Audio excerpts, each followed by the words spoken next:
So tonight, when we thought about this program, we were connecting it with regard to content that we deal with, specifically the content of Jacob Riis. Every day we show images that Jacob Riis took, and one of the ones we use a lot is of a sweatshop on Ludlow Street from 1889. And we show that photo to people, and we say, look, in the 1890s, people bought dresses that were made in tenement sweatshops that you're standing in today. This is in a recreated sweatshop space, 325 square feet, where Harris Levine and his wife Jenny raised 5 children and also every day brought in 4 workers to create dresses, day after day, week after week. And we say to them, let's say you're middle class and you bought this dress from Macy's and it's 1890, what would your reaction be to seeing a photo of the place where the dresses were made? And people have a range of opinions. Some will say, well, you shouldn't buy dresses from places like that. And other people will say, well, you know, the people had work anyways. But it becomes an issue not only getting into the complexities of the 1890s and choices people had, but often it becomes an issue today. And inevitably someone will say, well, people are working in conditions like this, if not in New York, then in Bangladesh, or maybe in New York as well. And the dialogue will continue. And often on these tours, you have to understand that not only are we constrained by the physical space, but we're often constrained by time. There's only so much time we can spend in that apartment before we have to move on to the next to get the tour on its way. So this talk came out of issues that we're dealing every day that we can't really finish on in the context of our tour. And so we wanted to allow more room for discussion.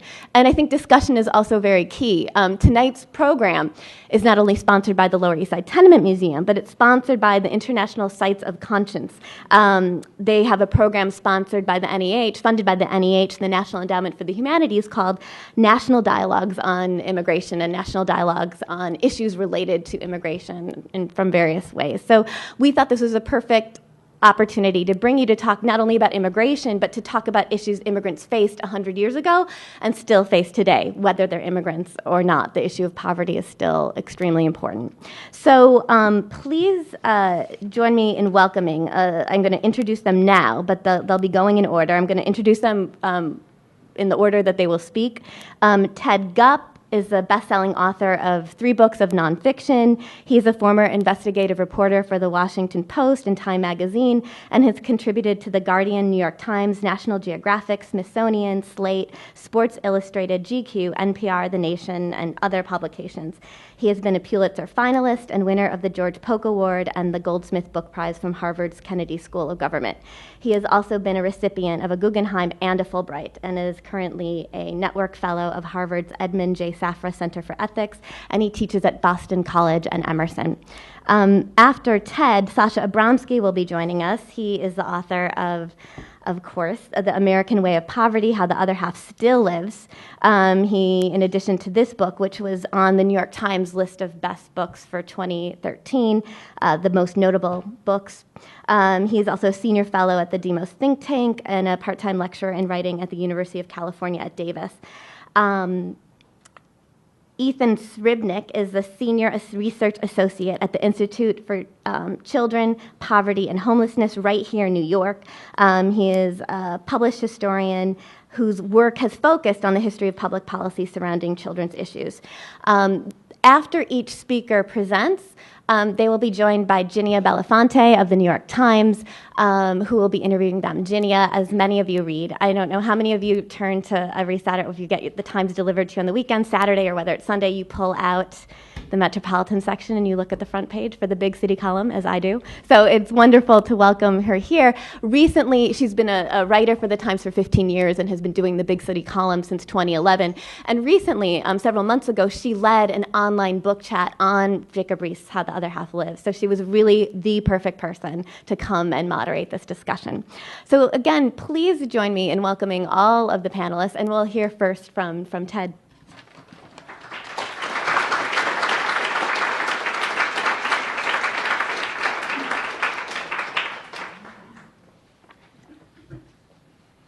Well, it's a pleasure to be here. I went to the tour, and I have to tell you that I was much more moved than I expected that I would be. I spent part of my childhood in a tailor shop, and my whole family were tailors going back, so it really resonated with me, and just seeing the shears up there. I want to thank Laura Lee for being kind enough to invite me. I have to tell you, I'm a bit of a pretender here. I'm not an authority or an expert on Jacob Riis. I adore his work, but I'm not a scholar of his work. So I really came to tell you a story, and it's a simple story. Jacob Riis, I don't know when I first heard his name, but he and John Hersey were two people that just sort of shaped my career. Hersey wrote Hiroshima, and Jacob Riis became kind of part of the DNA of all of us, of a generation that did investigative reporting, and we all kind of labored under his shadow, even before we read his work. He was the call to conscience, and we responded. We all mouthed words like giving voice to the voiceless, speaking for the marginalized, etc. But that was Jacob Riis, and we inherited that legacy from him, even before we read his works. So my story is very simple. About 4 years ago, I was in Washington, D.C. to give a talk at a class. A friend of mine named Mike Gettler was giving a class at Johns Hopkins, and he asked me to speak on a subject there. And I did, and then afterwards I was to have dinner with Mike, but there were a couple hours in between, and so I killed some time at DuPont Circle. I lived in D.C. for 21 years, and one of my favorite bookstores is down there. It's called Secondhand Books, so I went into the store, and I milled about for, I don't know, half hour, 40 minutes, and in the course of that, I naturally gravitated to the section I shouldn't get near, which is the rare books and antiquarian books. And there was a case that was locked, which is, it just has Ted Gupp, Stay Away written all over it. And I went right to it. And I looked at the shelves, and I saw this slender volume, and I saw on it How the Other Half Lives, Jacob Riis. And I knew damn well that I shouldn't touch it with a stick, but I couldn't resist, and I asked the person behind the counter, could I see it? And so he unlocked the glass door and handed it to me, and and forgive me for saying this, but it was a little bit like someone opening the Ark of the Covenant, you know? So I had this book in my hand, and I opened it up, and the first thing that I saw was Jacob Riis' signature. And then I saw a piece of paper that had been typed up, and at the bottom of it was $4,000. So now I was holding it more like this, and I read the description of the book, and this was Jacob Riis' personal desk copy. This was his book. And as I gently went through the pages, the marginalia were in his hand, in pencil and in pen, annotating and describing his work from 1890. And it was just like putting my finger in the outlet in a wall. It was just, it was like the hair stood up on the back of my neck. This was Jacob Riis' copy. It was in my hand. And so I asked the fellow behind the counter, I said, is the price negotiable? I don't know what I'd been smoking, because what was he going to say? I will take 10% off. My wife will go for that. So he said no. This was, I think, 2008. And so I very reluctantly surrendered the volume, and it went back into the case and was locked up. And then that night at dinner, I told Mike Gettler. Mike is a journalist with me at the Washington Post, and anyhow, he understood why this had such a cachet for me. And I went back to my home in Boston, and the next day I called some museums and libraries in New York. I was trying to broker a deal because it didn't feel right to me that book should be locked behind glass in Washington, D.C. Its home is here. It's about here. Its roots are here. And it should be in the public domain. Jacob Riis, of all authors, should be within the public domain, I thought. So I tried to gin up some interest and broker it, but nobody rose to the occasion. 4 Gs was 4 Gs. And so I let it go, reluctantly. Then about 3 or 4 years later, after the Great Recession, after the chasm between the haves and the have-nots in America had widened even more, and his words resonated so intensely, I decided I'd call the store again. And part of me prayed that it had been sold in the interim. And I called and I spoke to the store manager and I said, you know that book that you used to have, that Jacob Riis's personal copy, whatever happened to that? Oh, it's right here on the shelf. And I knew I was in trouble. And I said, is the price negotiable? Now, this is 4 years later and in the aftermath of the Great Recession. And he said, yes. I said, would you be kind enough to get back to me and give me the best price that I could get on it? And I have no idea what I was hoping for, but he got back to me and he said $3,000. So my wife and I had a conversation. I'm not the easiest guy to be married to. You got to understand. I go to my wife and I say, I want to spend $3,000 on a book so I can give it away. You try that one. But bless her heart, she understood, and she said, go for it. So I struck a deal with the owner of the store, and I said, I'm willing to buy it, but I ask that you put me in touch with the family member who consigned it here, because I want to understand the provenance of the book. I want to know whose hands it's passed through. I want to know the history of it, because that's part of the magic of this particular volume. And he agreed, and so I interviewed Riis's great-granddaughter, who had put it up for consignment. She had a couple of kids. She couldn't split the book in two. She decided she would take the proceeds and share it. And so I interviewed her about the history of the book. It had been rebound by her brother, who was a master bookbinder, who had studied in Switzerland. And they understood the magic of it. And I told her, I said, I'm acquiring this, but I really want to give it to someone in New York. So I gave them my credit card, and a few days later, a box arrived in the mail. And I had my wife take pictures as I opened it. This is pathetic, I know. And I opened up the bubble wrap, and I held it in my hand, and it was, Annie had talked about this continuity with history. This was it. I mean, it was in my hands. And so I thought, I want to write a piece for the New York Times about this book.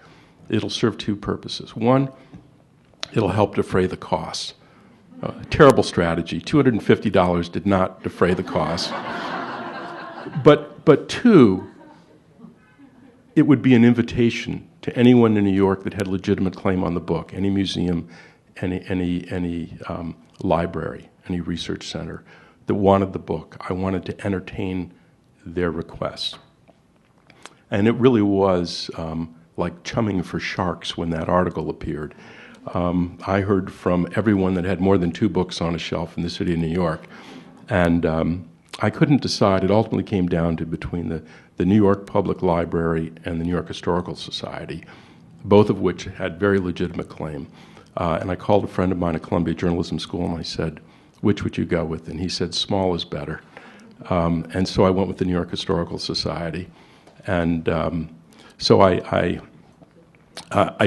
brought the book down by train, and we had a little parting ceremony. It was a little bit like sending my kid off to college, and so they were very grateful. And one of the stipulations I had was that any legitimate place, if they requested, could have it for display, because I just think it's a public property and it belongs to the city of New York.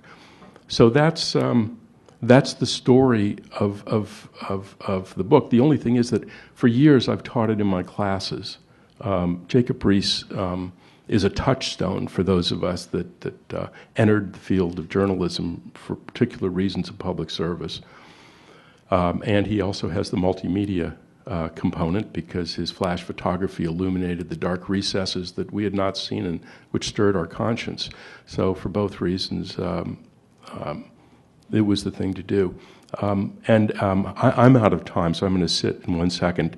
But I do want to say that my last book was so under his influence. It was about the Great Depression and an anonymous donor in the Great Depression who placed an ad in the newspapers to help the people of my hometown in Canton, Ohio, help 150 families. And his identity was unknown for 75 years until I discovered it. And I discovered it in a suitcase with all the letters from the families, and the anonymous donor was my grandfather. And so what I did was I spent the next 2 years tracking the families that he helped to see how it affected them. And their life was straight out of everything that Jacob Riis wrote. So thank you very much.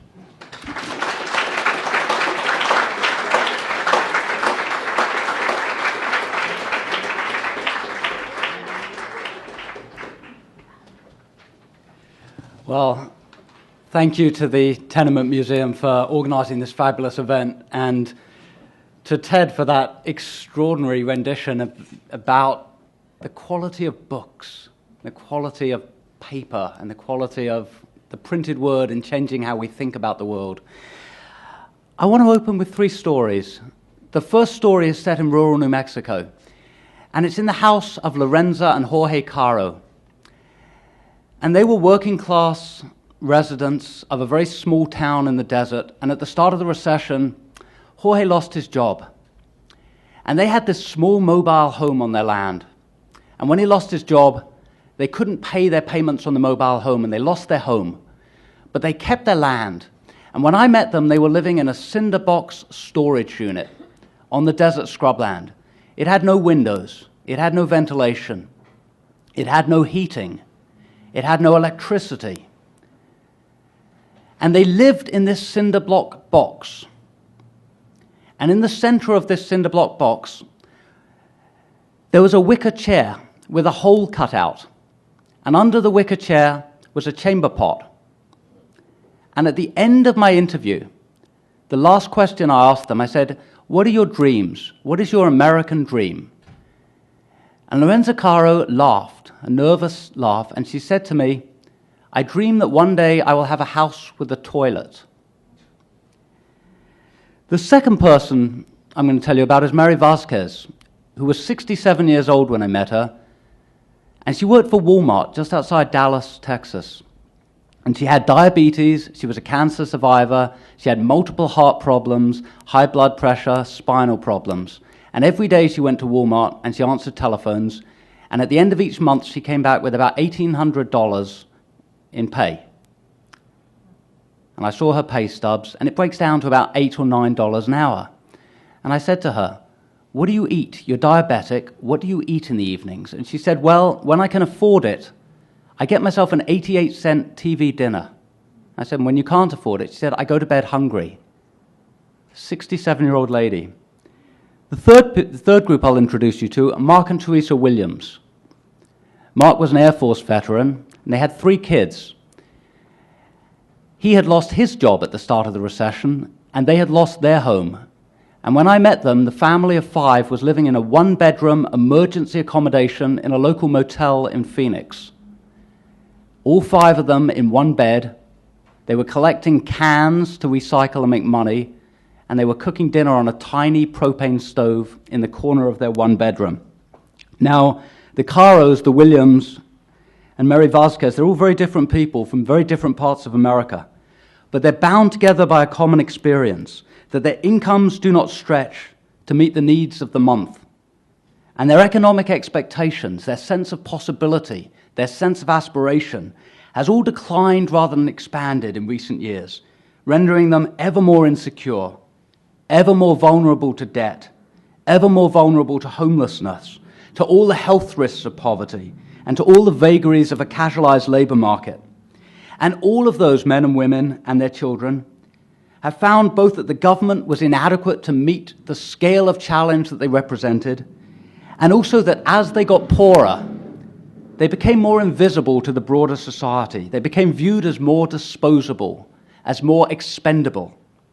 Now, collectively, all of these men, women, and children, They're bumping up against vast economic forces that are transforming the way that we live in the 21st century, that are making chronic insecurity the norm rather than the exception, not for 1 or 2 or 300,000 Americans, but for tens of millions of Americans. They're on the wrong end of what the Yale political scientist Jacob Hacker terms the great risk shift. And it's a risk shift that is playing out all across our society in terms of risk regarding retirement, in terms of risk regarding access to healthcare, in terms of risk regarding access to higher education, and of course, to affordable, safe housing. In New York, 53,000 people live in city shelters. Between New York and Los Angeles, 2 cities, 20% of the country's homeless population is congregated. Nationally, in any given year, in the year 2014, in the richest country in the world, 600,000 people will experience homelessness, and millions more will experience chronic housing insecurity. They'll live in the sorts of environment that you can see next door at the Tenement Museum, in overcrowded, single-room dwellings, 5 and 6 people sharing a bed, children sleeping on the floor, workers taking it in turns to sleep in the one available bed as they go from one shift to another.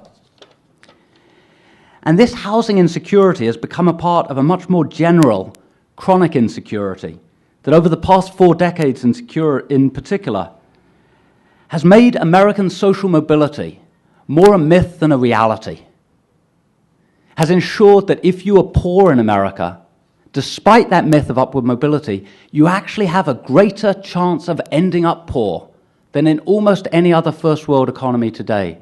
If you're poor in America, your children have a greater chance of living in poverty, of living in the same kind of insecurity that you are living in. There are 50 million Americans in the year 2014 below the poverty line. 1 in 6 of our fellow residents in this country, on a daily basis, is economically so insecure they don't know where their next meal's coming from. They have no security as to where they're going to be living month to month. They're one accident away from destitution. 1 in 4 children in America lives in poverty. And if you go to cities like New Orleans or Detroit, 2 out of 3 African American kids live below the federal poverty line. 6 million Americans, 6 million people, again in the richest economy on earth, 6 million people live literally outside the cash economy. No bank accounts, no wages, no government cash assistance. And all of this has huge implications for the kind of a society we are. Now, you heard in the last speech about the importance of people like Jacob Riis and also Michael Harrington in setting a social conscience, both for journalists, but more generally for people who care about the society they are a part of. Now, if you went back to the pre-recession years, you would have seen a poverty amidst affluence that would have been very familiar to Michael Harrington, who was writing in the 1960s. And Harrington described a world where millions of people were literally left out of an American story of increasing prosperity, of the universal middle class. And if you'd gone around the country into places like Caldwell, Idaho, or Longview, Washington, or Siskiyou County in California, parts of New York, you would have seen that hidden poverty amidst general affluence. In the years leading up to the recession, it was a poverty masqueraded by debt. It was a poverty masqueraded by people working 2 and 3 jobs, 70 and 80 hours a week, just to make ends meet. It was a poverty masqueraded by the kind of housing insecurity that I was just talking about. If you go to the post-2008 period, you no longer see Michael Harrington's world, but you see Jacob Riis's world once again. You see a world where chronic insecurity for working Americans has become the new norm. You see a world where millions of people who thought that their economic calculus made sense found out that it didn't. Their assets disappeared overnight as the housing market collapsed. And for African American and Latino homeowners, it was particularly cataclysmic. By the end of the recession, white families had average assets 18 times the value of black families because of the collapse in middle-class property-owning communities in African American areas. 18 times difference. In the space of 6 months, 9 million jobs disappeared. Now, at the same time, if you're in that top strata of society, the top 1 or 2 or 3%, you survived the recession almost intact.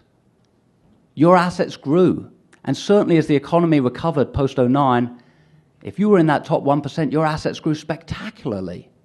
But if you were in the bottom of the economy, even as the broader society, even as the broader measures got better again, if you were in the bottom of society, on a daily basis, your lives were still getting worse, still getting more insecure. Your earnings were still going down. Your likelihood of being unemployed for a long enough period to run through your unemployment benefits was going up. And the world that you were going to live in was going to look much more like the world of your great-great-grandparents, the men and women and children who lived in those one-bedroom tenement dwellings next door, than they would look like the lives of your parents or grandparents.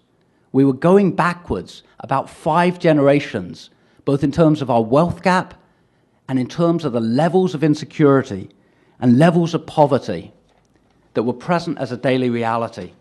My friend Marshall Gantz at the Harvard Kennedy School of Government, he says that this isn't a story about poverty. I asked him about this. He said, poverty is the miner's canary. You go back 120, 130 years to Jacob Riis's world, miners would take a canary bird down to the mines because canary birds talk a lot. They chatter all the time, except when there's gas present. They're really sensitive to gas, and when there's gas present, the bird drops dead really quickly. So the miners would take a bird down with them as an early warning sign for gas. And Gantz said to me, this is what poverty is. It's an early warning sign that something has gone haywire in our political and our economic environment, that we've allowed and in some cases encouraged through our tax policies, through our deregulation of the labor markets, we've allowed and encouraged the development of a modern-day oligarchy, the development of a modern-day plutocracy, that if you look at the kind of economy that we now consider normal, it's an economy where a few people do extraordinarily well, and more people are extraordinarily vulnerable, extraordinarily at risk to the kind of lives and the kind of truncated opportunities represented by tenement dwellings, where you have epidemics of disease because you have such a lack of basic decent housing. You have epidemics of exploitation because you have a lack of accessibility to affordable education. You have a world where immigrant workers are working 8 and 10 and 12 and 16-hour days, 6 days a week, some cases 7 days a week. And I met people all over the country in that situation. But because they're undocumented, they're exploited. And they earn far below the minimum wage. And routinely they run out of food. And routinely they end up applying to food lines, going to food pantries and churches, not to mooch off the system, but just to feed their children, or just to get enough so that they can feed their kids and have some money left over to buy shoes to put on their feet to send them to school. Now, when you meet people who work 40 hours a week for a large corporation, a woman like Shonda Roberts, who I interviewed in Oakland, who works for a large fast food chain and earns $8 an hour and lives in an apartment that's 10 feet by 12 feet and shares that apartment with her teenage son who sleeps on a mat at the foot of her bed and signs over her $500 biweekly paycheck to her landlord because that's what her rent is, and has literally no cash for anything. When you meet people like her, you realize that the conditions that Jacob Riis is talking about are every bit as present in 2014 as they were when he brought his cameras into the Lower East Side 5 generations ago. And so I think where I'm going to end it is with a hope. My hope is that one day the Tenement Museum really is a museum, that one day it really does represent the follies of a bygone age, rather than the realities of the present moment. And I think that that would be the ultimate tribute to Jacob Riis, if we can banish poverty as surely in 2014 as he hoped that we could do in the 1890s. Thank you very much.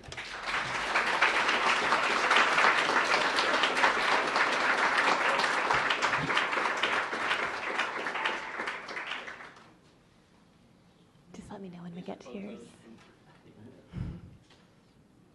go. And you can just forward advance. Forward is this. Yeah. Thank you. Thank you so much. Thank you to the Tenement Museum, and thank you to Ted and Sasha for giving such great talks that I now have to follow. I didn't know it was going to be so emotional and moving. I thought I work at a nonprofit, the Institute for Children, Poverty, and Homelessness, and our focus is on poverty and homelessness, family homelessness in New York City. We do research onto homelessness in New York City and across the country, and we look at the causes and ways to alleviate family homelessness. And now time for a little bit of a shameless plug. We've also been doing some historical work. For the last 5 years, I've been working at the Institute. My training is as a historian, as you soon will see. And we have been working to develop a history of family poverty and homelessness in New York City. And so we have a book that some of you may have, The Poor Among Us, which is a history of poverty and homelessness from the arrival of the Dutch. Not much about the Dutch, there's a little bit there, and all the way to the present.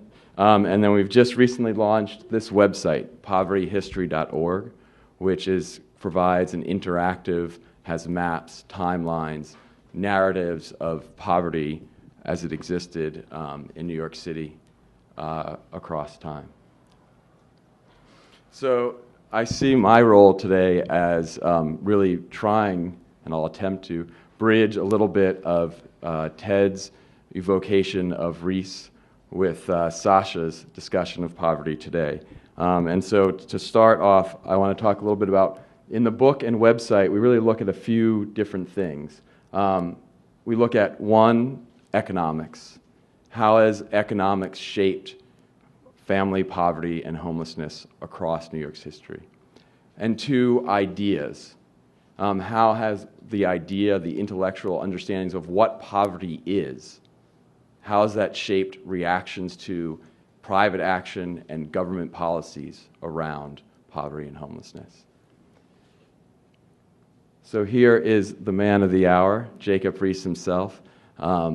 The director of the Institute, Donna Anderson, when I showed her this photo, said, "Oh, that's Cliff Clavin." So she's hiding back there. But I have to credit her for that. And there is some resemblance, I think. So I want to look at what is the economy and ideas about poverty in Riis's time, and then how does Riis apply those ideas to the issue of housing itself, which is so critical to Riis. Riis is writing in a period, the culmination of a long period of industrialization. And when you think about industrialization, maybe you think about Detroit and you think about factories. But anyone who's been on the sweatshop tour here knows that industrialization in New York looks more like this. Manufacturing occurs in the 1890s and earlier in the 19th century, frequently in homes, in tenements. And here you see a family working together on probably some garment work. This one is a family that's working together on making dolls. I don't know if you can tell, but it's particularly disturbing because there's kind of body parts piled up, and those are the body parts of dolls.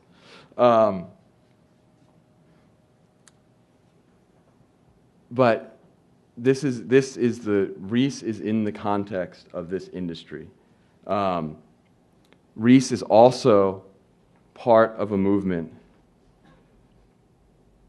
to rethink what it means to be poor. Now, these images, I should note, aren't actually Riis images, but Riis is really part of a generation of photographers and reformers, people part of the progressive movement, part of the progressive era.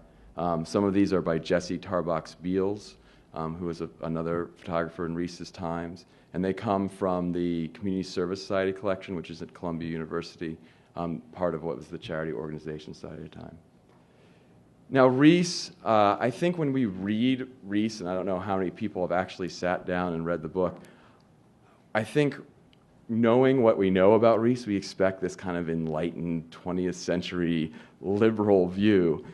And we open the book and are horrified. Riis is a racist. He has very degrading things to say about certain poor people. But Riis really is connecting with his audience, with the middle class of New York, and he's making a connection between kind of older attitudes of poverty, which blame poverty on the poor themselves, on their morals, and on their choices. And saying, yes, there's some individual action and there's some reasons that these people become poor, but look at the conditions in which they live.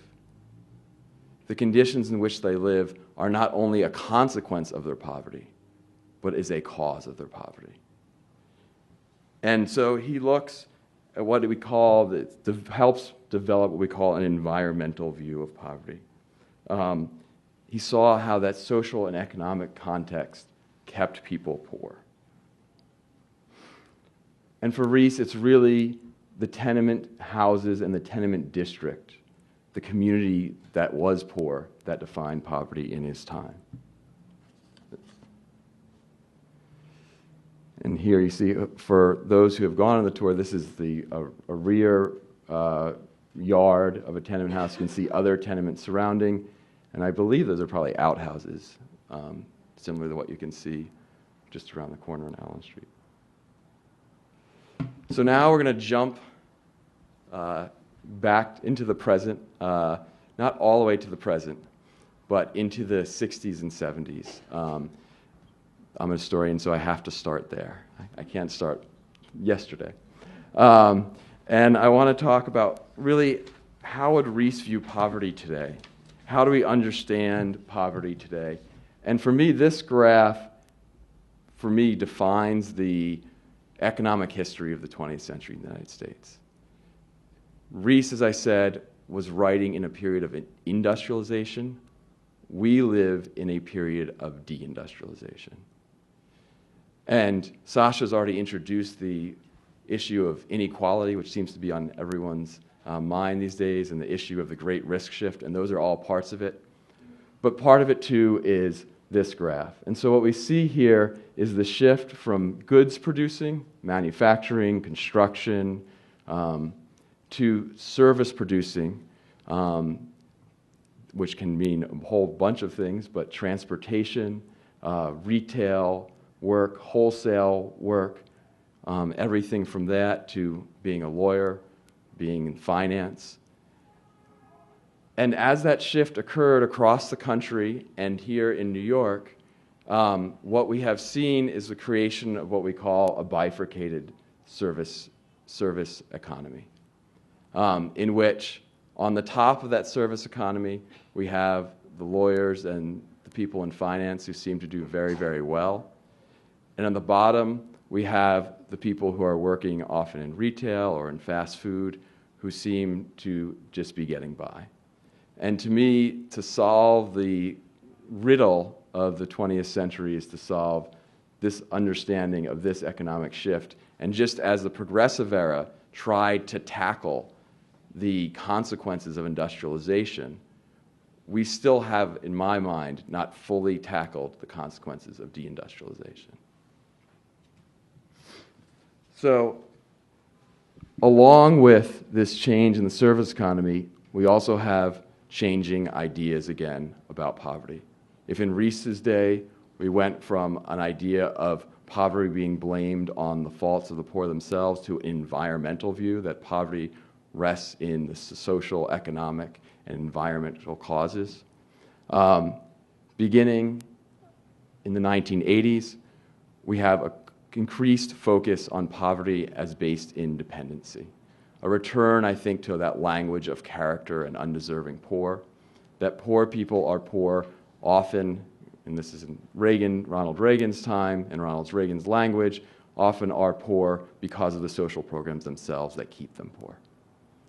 And that line really leads all the way to the welfare reform of 1996 and the limits on welfare and social assistance that we see today. Even without those reforms, the value of social assistance is declining over the same time that these transformations are occurring.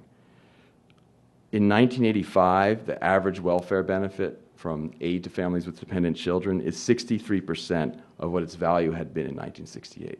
So at the very moment that we're going through these economic transformations, the social assistance system is the welfare state is pulling back.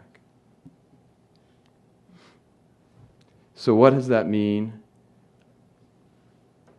It meant the creation of deep concentrated poverty here in New York. Here we have pictures from the South Bronx in the 60s. I think this is Brooklyn. And what has it meant for housing? It meant in the 1980s, at the very bottom of this economic system, there arose people who had no place to go and who had to appeal to the city for shelter. And these people were homeless families. And the city's initial reaction was to find a temporary place to store them, a temporary place to put these people because they had no other answer. And this is a welfare hotel. This is the Holland Hotel. Also famous was the Martinique Hotel. Jonathan Kozol, maybe another writer in the tradition of Riis, helped expose what conditions were like in these hotels. Here's another picture of a welfare hotel.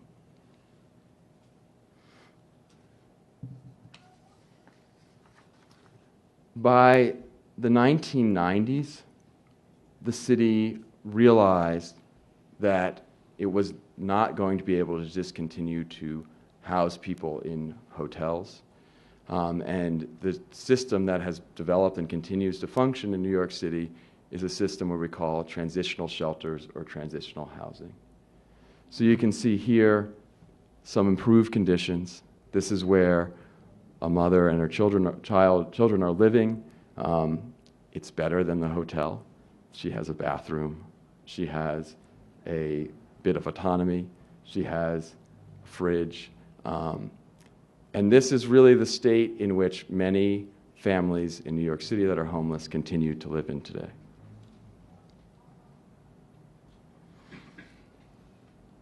So what does this all mean for poverty today? The poverty rate in New York City in 2012 is about 21.2%. So we're looking at almost a fifth of the city that's poor. According to the city's Center for Economic Opportunity, for a single-parent family in 2011, the poverty rate is 30.9%. And one thing we found in our historical work over time is that the poorest families throughout time have been single-parent families. What you're looking at here is the PATH Center. If you are homeless in New York City, this is where you go to apply for shelter.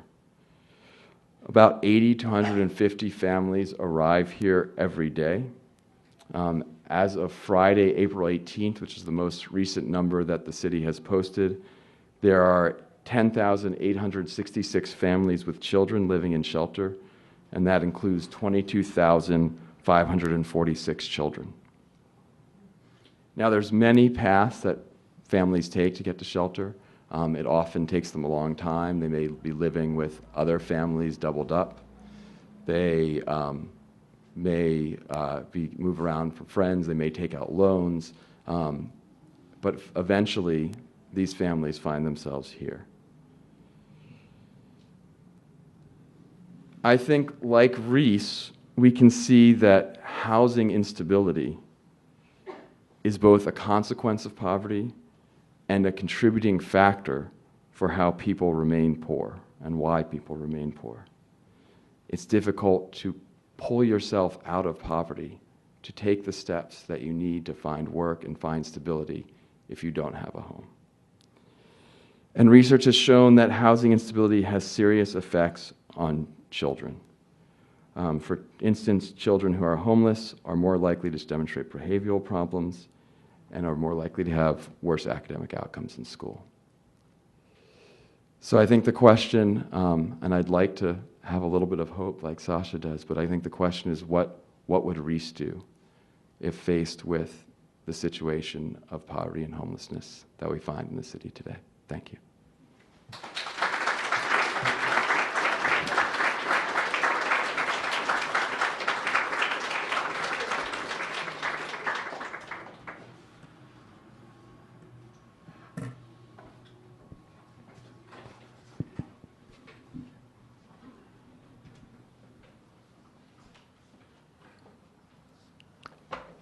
Hi, thank you all for your very illuminating talks.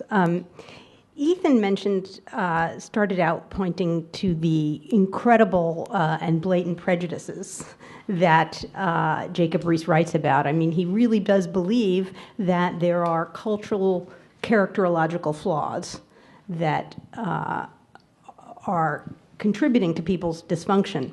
And that is certainly the narrative of the right wing today. But what I wanted to ask you, what do you think there are prejudices among liberals? I mean, prejudices that we are not aware of, prejudices that contribute either in media coverage or in cultural conversation to really making progress? Prejudice. I mean, do we now? These are Riis wrote about prejudices very explicitly. Yeah. Are there prejudices that we have that we don't know we have that are keeping the conversation and real action from moving forward? I mean, can you hear me? Yeah.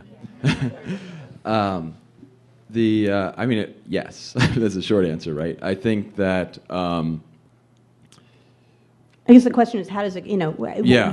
Could there be changes in media coverage? What could we all be doing to overcome those prejudices? I think a lot of people, especially in New York, the city is so divided, simply don't have exposure to poor people. I mean, the main thing Riis did is expose what life was like among poor people.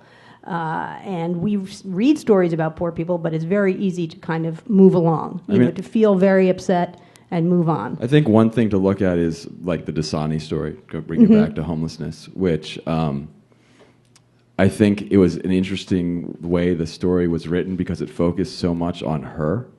And that was, you're able to be sympathetic to her situation, while at the same time, I think many readers could have some disdain for the choices her parents had made and for the situation that they were putting their own child through. And so I think that appealing to someone's to childhood is something that breaks through. But once you're dealing with adults, I think those prejudices exist of people who everyone feels, well, I didn't make those choices. I didn't do that. Why should I have responsibility for them? And so that sense of social responsibility breaks down fairly quickly. Sasha? Yeah, I think that increasingly we think in terms of stereotypes. We take shortcuts. We think in terms of the 15-second soundbite. And the 15-second soundbite is, if you're poor in a country that's rich, you're poor because you're lazy, or you're poor because you're promiscuous, or you're poor because you're dishonest.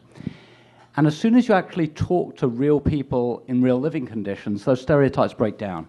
One of my least favorite, let's take away one of. My least favorite media person is Rush Limbaugh, because he speaks in stereotypes, and he uses a media platform to beat up on vulnerable people. And a few years back, he went after homeless kids and hungry kids for using summer feeding programs, which are the equivalent of free breakfast and lunches during the school year. And he said they were being taught dependency. And he finished his tirade by saying that they were wanton little waifs and serfs. Well, they're hungry kids, and he's a millionaire with a radio platform. I think when you reduce people to stereotypes, it's easy to demonize. When you introduce an audience to real people, and you tell the stories, and you do what journalists are supposed to do, which is get out there and interview people in real places and tell your audience about real people's lives, those stereotypes break down and you can build up empathy. And I've always thought that empathy leads to policy change. Absolutely. And the final point is the stereotypes make no sense. You can always find somebody who's poor who's also dishonest. But you could equally well find somebody who's rich who's dishonest, and we don't say all rich people are criminals because of Bernie Madoff. So I think it's about talking in complexities instead of in sound bites. I don't have much to add. This is, I mean, I guess I'd say it's, I'm not trying to be flip, but it's kind of way over my pay grade. I really am just kind of baffled by it because numbers are numbing and anecdotes can lie in service as evidence to any ideology. To me, there's not going to be any movement until the right and the left both shed those ideologies. There's as many stereotypes on the left as there are on the right, and that hollowed out middle is where the action's going to come from, and until that hollowed out middle is filled in, I just don't see any significant change coming, you know? Because with this kind of polarization, to me, it's extremely discouraging because we don't have any facts. There's no common set there, and the media, I think, helps foment the polarization, you know, because people, it used to be, we all saw the 6 o'clock news, and we had a common set of facts, and we could argue about what Cronkite said. Now there's no common set of facts. Some people watch MSNBC, and some watch Fox, and they get their own, quote, facts, and there's nothing to agree upon, and so the discussion doesn't move forward. So, you know, and I don't think the right is short on conscience. I don't think it's short on compassion. I think it's a very bloody, complicated issue. I think, you know, some people come across a statistic or a fact like, you know, the face of family homelessness now are really people who are working and going home to shelters and have multiple jobs. And you hear that and you think, wow, you know, that is just completely goes against my sense of what homelessness is. And you can hear that and understand it, and yet we are not getting, you know, we have Bill de Blasio, we've elected Bill de Blasio, we're not getting a kind of progressive movement the way we saw in the capital P progressive era. And can any really work of scholarship or journalism have the impact of Riis's book today? Again, when there's so much media, he worked in a very limited media environment, obviously, and the impact was tremendous. Can anything have that kind of influence anymore?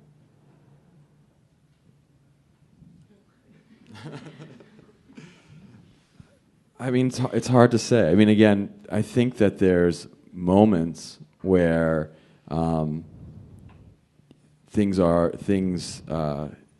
where something's written and it seems to be. I mean, the Piketty book that's out now, you know, seems to be, everyone seems to be talking about that. I guess I could see. I think there's ways in which media can galvanize the public. But how does that turn into policy is another question. And I mean, I think it's a question, to be fair, in Riis's time, too. It's not just Jacob Riis writing Other Left Right, I mean, there are Lives. lots of... Yeah, and I think that, to be fair, you know, you wouldn't have... you had to have a whole movement behind changing the tenements and a whole generation... And desire, a real desire, yeah. desire and to do it. So I think there is still ways in which writing and journalism can galvanize people, but it's how do you create the movement behind that to sustain it? Yeah, the thing I'd add is that, you know, what you're saying about it being many people, we talk about Jacob Riis. We could equally talk about Ida Tarbell. We could talk about Upton Sinclair. We could talk about, in London, Charles Booth. You know, there are people who were working on both sides of the Atlantic to bring the crises of poverty to public attention. And it didn't happen overnight. It's not like Jacob Riis wrote the book and suddenly we were in the progressive era, any more than it was like Michael Harrington wrote the book in 1962 and suddenly, you know, all crises around poverty have changed. It took years and years of building a public momentum around this. There's something that hasn't been talked about, though, in the conversation so far, which I do think is a part of it, which is that in Jacob Riis's era, the men and women who were living in these tenement buildings were organizing into trade unions. And they were organizing all over the country into trade unions around labor conditions, around hours at work, around pay, around all kinds of issues. And those trade unions were creating a broader political conversation around things like public health and around things like access to safe and affordable housing. And to me, that's one of the elephants in the room that we don't discuss these days, which is that poverty is at least in part about distribution of power. Not always. It's not entirely about distribution of power. There are all the other things that we've talked about. But it's in part about a distribution of resources and distribution of power. And 100 and 120 years ago, There was a generation of workers who understood that and organized in the streets out here, and the Lower East Side in particular, into unions. And that's absent today. And one of the consequences is, if you look at 80 years ago, the struggles around unionization of the great service sector, and your graph about the sort of decline in the industrial economy, the goods economy, and the increase in non-unionized service workers, there's nothing written in the economic laws that says that somebody who makes a car is going to be paid a decent wage and somebody who flips a hamburger is not going to be paid a decent wage. The fact that one of the consequences of the decline of things like the auto industry and the steel industry has been a pay collapse is at least in part because the jobs that replace them are non-unionized. And to me, that's a part of the conversation that needs to be had. I would definitely agree with that. I mean, I think that that's where you see the labor movement moving today. I mean, maybe somewhat belatedly in some cases, but I mean, there's a movement to organize people like fast food workers because that's the only way that you will undo some of that bifurcation of a service economy. And there are movements in city councils across the country to increase minimum wage. I mean, Seattle's talking about, or they may have even passed $15 an hour. So that's some cause for hope. So, well, let me finish the sentence before you jump on me. Guys hate Title IX until they have daughters. And I suspect that if the situation deteriorates enough, the level of concern and compassion will rise when we see that our children have dim futures. I think there'll be greater buy-in. I think that you can distance yourself from it so long as it's just the problem of the other person. But if it becomes increasingly endemic, as it appears to be, I think you're going to have greater buy-in. As for unions, I really don't know about that. I grew up in a town that was union, Canton, Ohio. We had Republic Steel, Hoover Vacuum Sweeper, Timken Roller Bearing, Diebold. It was all steel and it was all union. And it is one of the most Republican bastions you're going to find. And there really is no union because there is no industry. It was the world headquarters of Hoover Vacuum Sweeper. They're made in Mexico now, and it's just a large empty building in North Canton.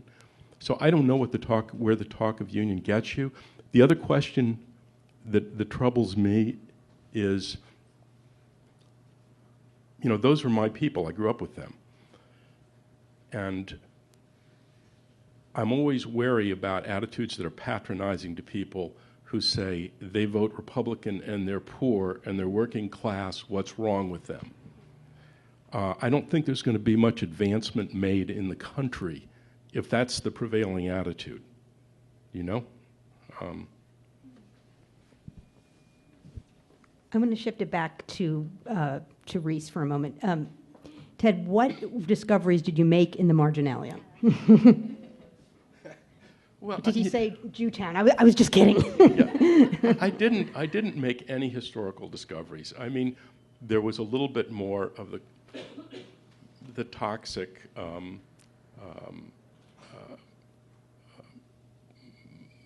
bigotry. Mm-hmm. If you take the historical perspective, I mean, I don't want to be his apologist. Look, but I mean, in some of them, African Americans come off pretty damn well. Extremely well. But Southern Italians not so well, and Jews not Irish, so well, Irish and Poles horrible. not so well. And I don't know what the hierarchy is in Riis's cosmos. That was certainly there. There was some animus towards landlords for wanting to not comply with the regulations and being very predatory. But there was nothing groundbreaking. It was just seeing his writing, and parts of it looked to me like he was preparing for another edition. Mm-hmm. There were also a lot of copy editing marks, and I looked at the book and I saw a few things that were imported into the copy, or appeared to me to be imported into the copy subsequently, but not all. So, I for me, it was just kind of a talisman. I mean, that's what drew me to it. It wasn't the chance to change history or the view of it. So. what were the challenges to its publication, to the book's actual publication? I mean, was it? I'm going to defer to if we have a scholar on board, because I'm not. I don't actually know the answer about the history of Riis's publications. So sorry. I walked today. I took a picture with my iPhone of Scribner's. Right. You know, right. Because it's a block from where I'm staying, and there's another link, you know, to the 1890 publication of the book. Well, Right. It's just nice to see it. Could we talk? I mean, we tend, I think, to read the book, and the images are pretty horrifying. And we tend to think, well, the squalor was so much worse. You know, even yes, we have terrible problems with poverty today, but the squalor, 12 people living together in a room is not 5 people living together. I mean, it's all horrible. But you think, okay, they were. You do see, if you go to immigrant communities, in particular in Los Angeles and in the Southwest, you do see conditions that crowded today. And I've been in conditions that crowded. I mean, you really, especially in mobile homes. You see mobile homes with farm workers with 10 and 12 people in a small mobile home. When, at the end of, I'm playing devil's advocate, at the end of Bloomberg's tenure, he made a very controversial statement. Do you know what I'm about to say? He said, well, you know, things aren't so bad here. Yes, we have a 21% poverty rate, which has been unchanged for 30 years, by the way. And he said, well, but go to Africa. You know, here people have flat screens in their public housing project. Go to Africa, and it's, you know. What kind of effect does that sort of thinking have? I think he said something that a lot of people actually would never say, but feel is true. That we, you know, as bad as it is, hey, you know, we have a public housing system. It's failing, but we're doing a lot better than many other places. I mean, I think that it's the difference between kind of absolute poverty and relative poverty. Clearly, most poor families in the United States are better off than the poorest families in third world countries. But does that mean we should tolerate poverty as it exists? I think my question is, how much does that affect a kind of cultural complacency to some of this? I think that thinking? It definitely does. I think that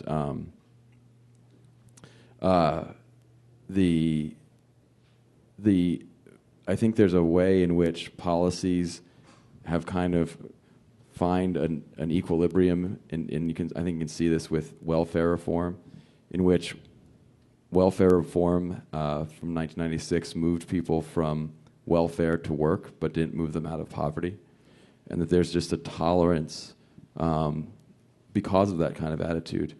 People are poor, they're working, but they're poor.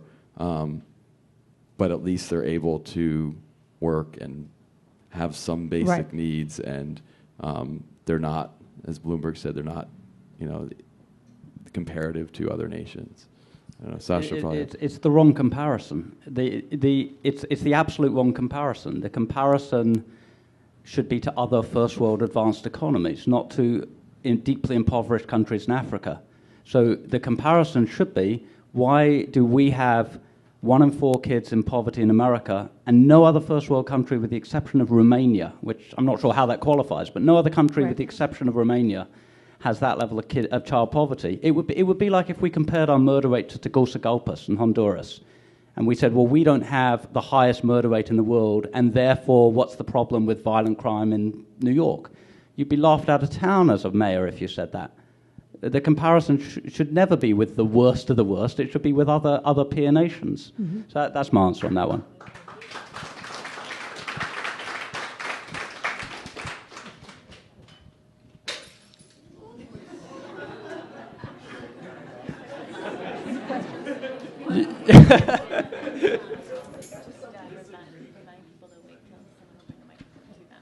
Oh, do they stand online?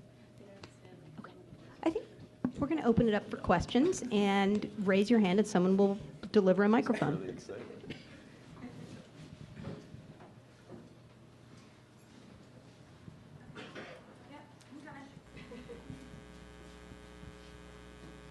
Why is labor so absolutely silent? I see no program to inform the younger set that a lot of the rights that they have at work, a lot of things that labor brought to us, they have absolutely no consciousness that labor did this for them. And they look down on labor unions. Can you explain that to me? They have not even on the horizon.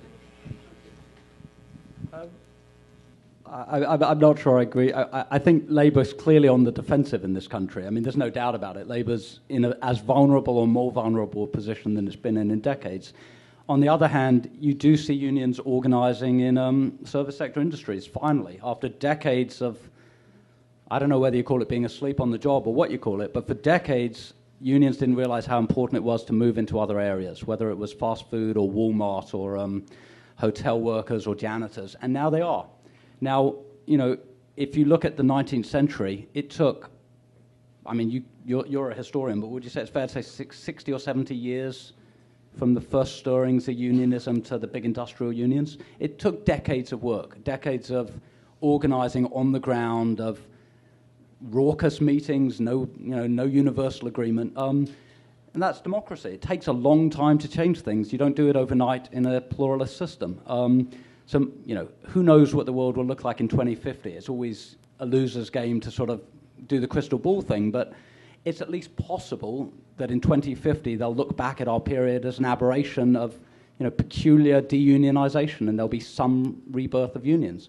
It's not a guarantee, but there's, it's certainly possible. I think some of that defensiveness, to go back to my graph that I love, and Ted said, is that I think there's a way the narrative was spun in which unions were on the defensive. They were the blame for this transition, that they pushed too hard and all the jobs left. And so rather than being aggressive, they take a defensive stand in terms of the loss of industrial economy. And they didn't think globally. Some did. They tried, but they didn't succeed. I'd love to know what you think on it, frankly. I mean, if you care to share, if you have an insight or a view on it, I'd love, forgive me for asking, but you asked the question, I'm curious. Do you have one? I think perhaps it has to do with the nature of unions in general, like what you were saying. There were if you go back to Florence in the Middle Ages, there were hierarchies in the guilds. Okay, so the Gompers, there were people saying, "Oh, you're the bad ones, we're the good ones. We're not going to take care of you." There's a lot of this. So this may be a cultural issue rather than I think a lot of our problems are cultural rather than financial. And Bloomberg's statement is very interesting. The man of statistics, the creator of these wonderful screens that people can see things and trade on a moment. I think technology has, well, I'm going off the beam here. But anyway, that's what I would say. And thank you for saying that, once you undo something, it's very hard to put it back together. But it can be done. Can I just add one little Of course. thing? So, and again, I just find this the stuff of Excedrin headaches times 10. And I'm not an economist and I'm not a historian, but there is a cost. There's a price to production, and there are these like negative externalities. There are these things like healthcare costs and environmental cleanliness and responsibility and quality of craftsmanship, and then there's the labor costs. And in the rise of the unions, 1890s, 1900, that period, Gompers and all, we didn't have global competition, We were sort of the industrial seat. We were in the catbird seat. And that's not the case anymore. And even now, places that we go to because of low labor costs, it's migrating because those labor costs are rising, and it's just chasing the lowest price. I don't know how you enter this system just looking at labor as a component, because there's so many other components to it that it's now three-dimensional chess. That's why it gives me a headache. Can I add one, without it turning into a debate on unions, but one thing, I think you're absolutely right about we're never going to get back a job that industrially can be produced overseas cheaper. You can't flip a McDonald's hamburger overseas and ship it to a customer. That McDonald's worker is going to work locally, and there's no reason they shouldn't be paid properly. And the consequence of them not being paid properly is that they're living in conditions somewhat similar to the tenement museums. And I do think that's a question of, there is a cost, but the question then becomes, why should that hamburger worker be bearing all of that cost with inadequate wages? And by extension, as taxpayers, why should we? Right. Because we end up paying for people to have gone to food stamps and Medi-Cal or Medicaid. I mean, large corporations tell their workers how to apply for food stamps. And that means we're paying for their wage subsidy. Right.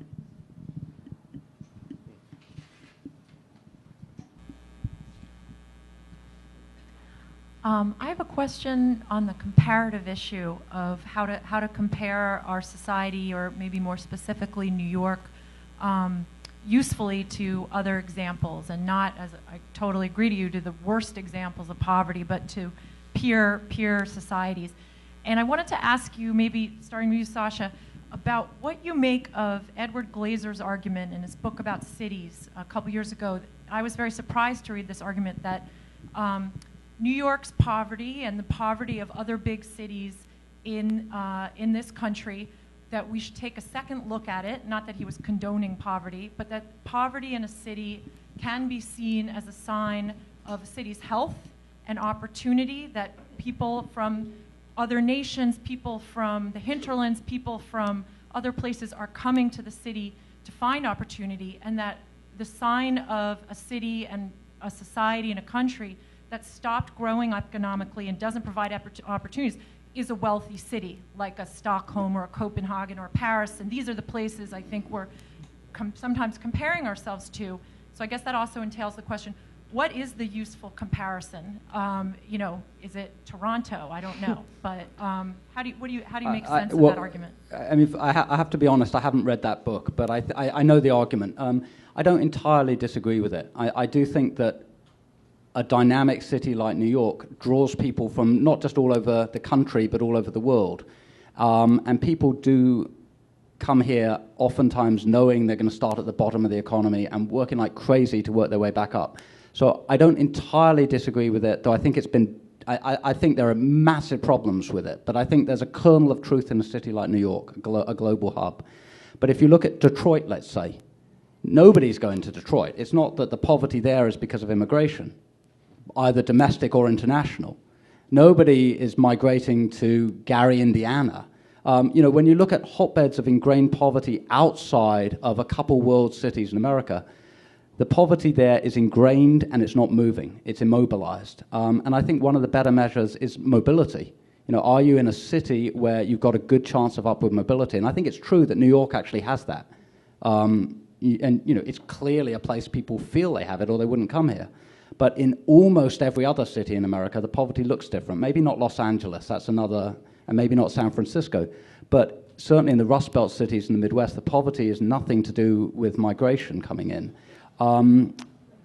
Where would you compare it to? It's very hard because, there may be only 3 or 4 cities in the world like New York, if that. I mean, you, in terms of the number of languages spoken, the size of the immigrant population, it's New York, London, and Los Angeles. I might be missing 1 or 2, but it's really a tiny number of cities that you can compare New York to. So how you measure poverty more accurately here, I'm not sure how you do that. That's beyond my pay scale. I haven't read the book either, but that won't stop me from giving an answer. Just looking historically, the reason why do we have the garment industry on this street, on the Lower East Side? The answer is there's no running water, there's no energy, there's nothing about New York that means that you have manufacturing here except people. It's the flood of people coming in, boatful after boatful of people, that provides cheap labor to allow manufacturing to exist in the city. The difference between 1900 and today is there's those jobs that might be a path to out of poverty, they don't exist in the same way. And the immigrant populations that do come and do succeed are not the uneducated masses that came in the 1900s. In the poverty that you see in a homeless shelter is not immigrant poverty. It's deep, entrenched poverty of Americans mostly.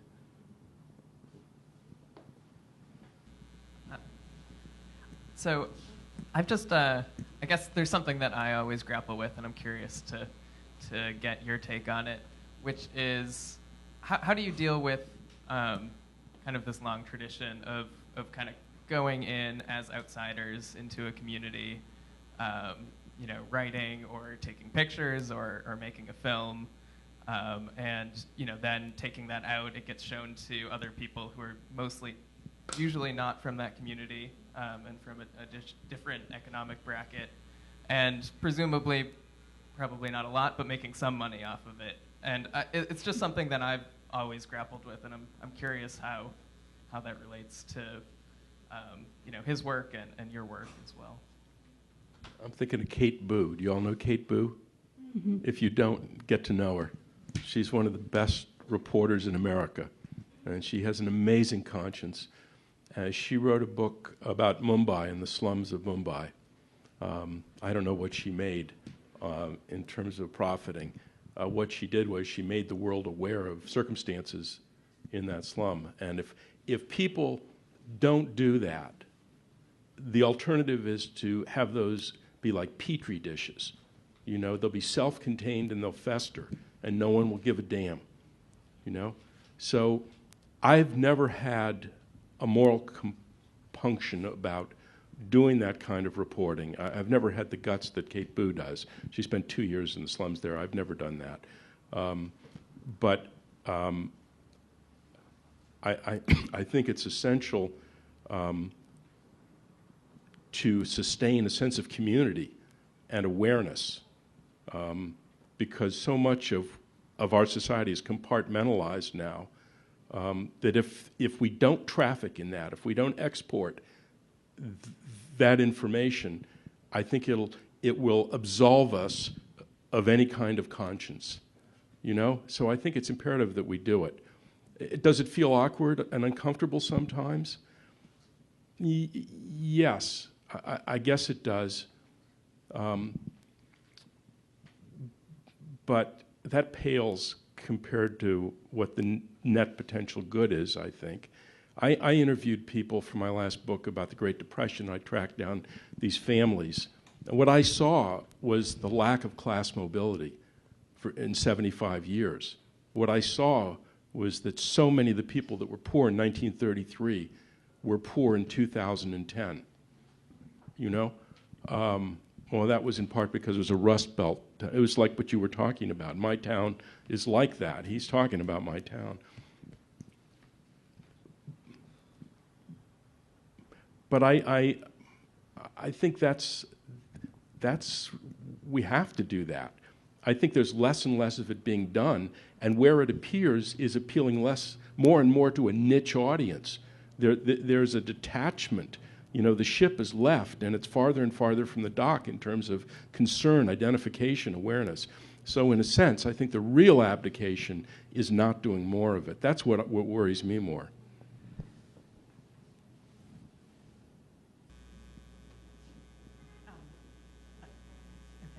Hi, Sasha. Right here. Okay. I actually, in terms of poverty in New York City, I work in healthcare. I don't deal in housing issues, and I actually really don't deal in poverty. But I do work a lot with people with low educational levels. And a statistic that comes up a lot in my work is that the low functional literacy, which is really being functionally illiterate in our society, runs at a rate of 25% in Manhattan, 35% in Brooklyn, and 41% in the Bronx.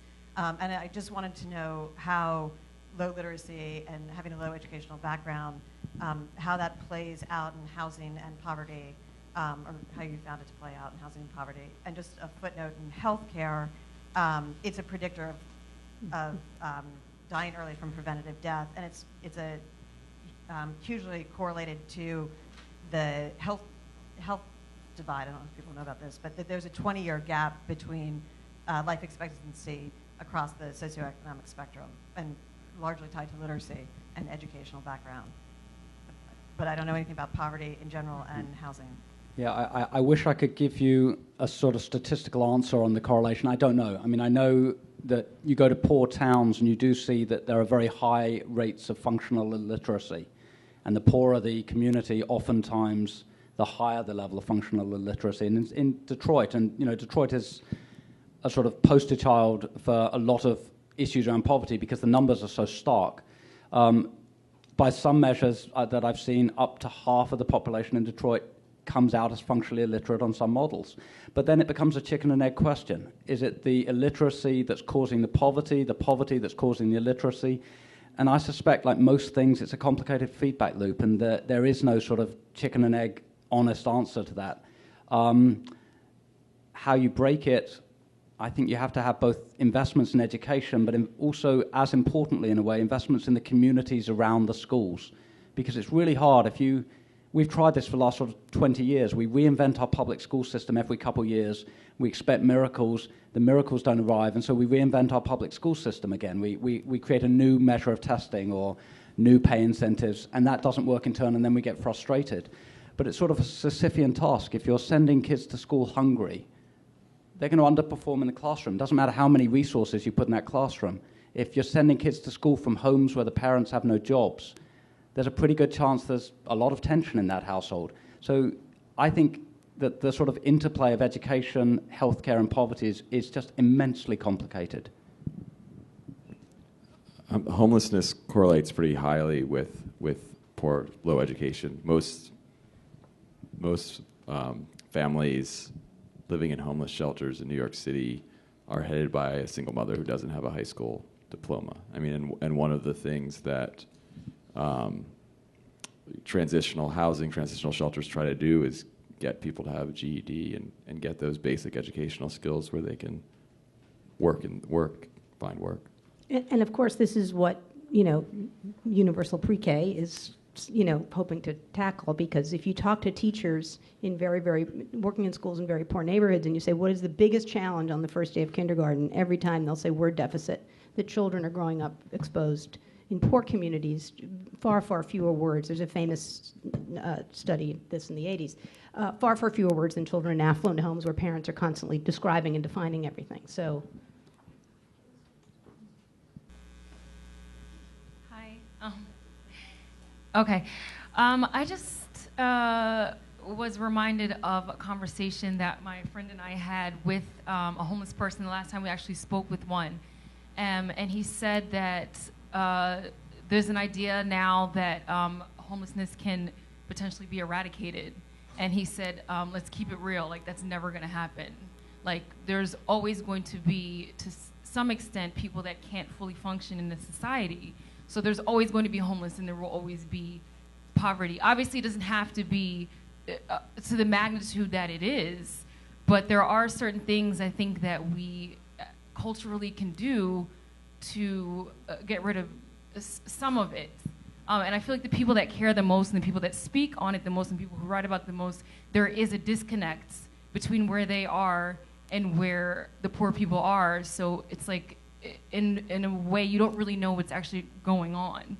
I mean, to say that someone that works at McDonald's deserves a union, I think is ridiculous. Like, besides the fact that fast food shouldn't be a thing, there shouldn't be fast food, for someone who, like, first of all, we shouldn't even entertain that at all, because we shouldn't be eating that stuff. But for someone who is an adult, a single parent, has multiple children, that's not a job for them to think, that's not a valid job. So like we need to raise the bar, and that needs to become culturally unacceptable for you to be raising a family and working at fast food, and people are saying, you know what, we're gonna give you $15 an hour. Like, I just feel like maybe the right wing does have some valid points. They're not 100% right, but being a bleeding heart doesn't really fix anything either.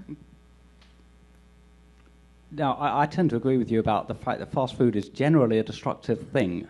That's a different story. I don't eat fast food. I don't like fast food. But an awful lot of people do, and that's where the jobs are in many, many communities. And I mean, in terms of accessing communities, I think any decent journalist, regardless of where they're coming from politically, any decent journalist has to get out on the ground and actually explore what they're writing about.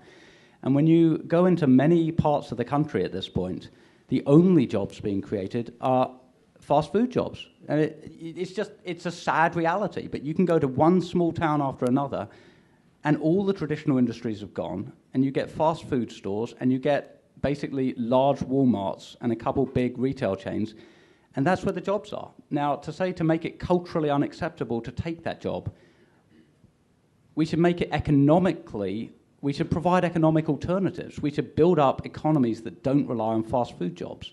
But if those fast food jobs are a dominant part of the economy, why shouldn't that person be paid a decent wage? That's my feeling on that. So I started the evening talking about the way in which we show Jacob Riis' photo, and we asked people, if you lived in 1890, what would you do? If you had this dress and you found out it was made in a sweatshop and the workers were living under these conditions in order to produce that dress that you bought, what would you do? And so I feel it's appropriate, I guess, for us sitting in the audience to be considering what it is we can do. De Blasio ran on this election it was a very interesting mayoral election for a number of reasons, but towards the end, it really became this issue of two cities and a tale of two cities, and let's change that. And he's changing that through UPK, perhaps, and other endeavors. But I guess my question to all of you, or to some of you, and to Ginia as well, is what kind of progress can be made on a government level, a city level?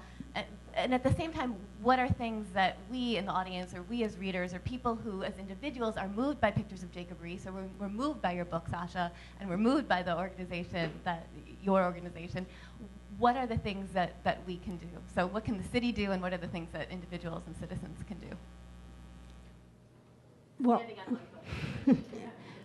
the obvious answer is we desperately need to build more housing, and we need to preserve the many, many hundreds of thousands of units of affordable housing that are right now. We're in a really big crisis moment because all of these units of housing are going to age out of affordability that were built in the 70s and early 80s. So we need to figure out a way to preserve those, and we need to create more housing. Well, how do you do that? I mean, a lot of it goes against our aesthetic values. To create more housing, to make housing cheap, you have to have more housing. That's basic, economics. And so, you have to do upzoning in certain places. You have to build high because it's New York. You walk around, there aren't empty lots. And it's ridiculous, to think we're going to do it in some other way. I think housing is part of the answer, but I think that when you talk about affordable housing in New York City, the comptroller's report that came out, Scott Stringer's report, that it's kind of affordable housing for whom? Can we have affordable housing that really can have a dent in the homeless population? Is it, I think, right. a broader question. The metric of affordability is calculated by median income, and the territory that is considered median income is not just that little neighborhood. It's not just Brownsville and Brooklyn. That it's encompassing Westchester, which is ridiculous. So affordable housing is really affordable to many, many people who live in poor communities. So but the only way to create affordable housing, meaning affordable to people who are very poor, is simply to have more housing. You have to have more. And there are not immensely creative ways to do that. And I think we, at the Institute, we're looking for growing housing and ways to create opportunity out of poverty and homelessness, but not to gut the homeless system that manages the problem right now. So how to move in rational, logical steps to alleviate homelessness. The second half of my book was all about solutions, and I spent months and months sort of wrestling with it because it's such an enormous thing. And so I'm going to sort of dodge your question because I think it's too complicated to say this is the one thing you do. But not to entirely dodge it. I think that there has to be a focus on affordable housing. It's absolutely critical, and it's been something that for decades now we've underinvested in. But at the same time, we have to look at the wage structures as a country. And we also have to look at access to healthcare. I haven't seen the most recent data post-affordable healthcare or post the implementation, but certainly for the last several decades, one of the biggest predictors of personal bankruptcy was medical bills. It was the single biggest trigger into poverty for middle-class families who were sort of going down the economic ladder was medical bills. So, and again, that's relative poverty. It's not the same kind of poverty that you see in, let's say, a civil war where people have absolutely nothing. It's relative poverty in a stable first world country. But to me, healthcare is a part of that.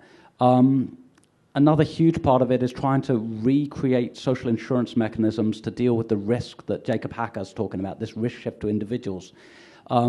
We allowed pension systems to be absolutely decimated from the 1980s on in, and we're now seeing a resurgence of hungry elderly people, which we haven't seen since the implementation of Medicare. So we have to deal with that. We have to find ways to make higher education more affordable. We tell everybody, go to college, it's the pathway out of poverty, and then we put a footnote saying, but you're going to have tens of thousands of dollars of debt, and it's going to be like a second mortgage for the first 20 years of your career. So I think there are loads of ways to tackle it, but again, you've got to think holistically about this. There's no one magic bullet.